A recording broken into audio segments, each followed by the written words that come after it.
እሺ ቆንጂት እንዴት ነሽ? እንዴት ነህ? ምን ነው የደበረሽ ትመስያለሽ? ግቢያችሁ ግራ የሚያጋባ ነው እንዴ? እኔ ያለውማ ግራ አትጋቢ። አንተም እኮ የዚህ ግቢ አንዱ አካል ነህ። ይኸውልሽ አሁን እኮ አንቺም የዚህ ግቢ አንድ አካል ሆነሻል። ያ ማለት ደግሞ ከሁሉም ጋር ተመሳስለሻል ማለት አይደለም። ሁሉም እኮ ይለያያል። አንተ በምን ትለያለህ? እሱንማ ቀርበሽ ካላየሽኝ አታውቂኝም። ሰው መቅረብ ላይ ብዙም አይደለሁም። ለሰው ሰው ነው መድኃኒቱ ሲባል አልሰማሽም? አንዳንዴ መርዝም ይሆናል። አንዱ ለመጉዳት ቀኑ ሙሉ ነገር ሲጎነጉን ነው የሚውለው። ቆይ ምንድን ነው እንደዚህ ምርር ያደርግሽ?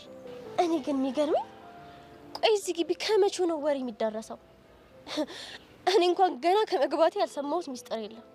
እና ይሄ ሁሉ ነገር ከገባሽ ስለኔ እንዴት መረዳት ያቅትሻል? ስለአንተ ምን እንዴ? እንደተመቸሽኝ ነው አውቃለሁ እባክህ። እና እያወቅሽ ነው እንዳላወቅ ይሆንሽው? እንዴ እናንተ ምንም ሳትለኝ ምን ማለት ትችላለህ?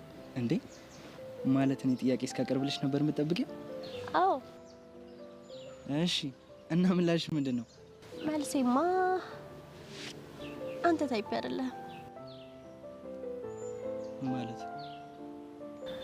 ማለትማ ምፈልግ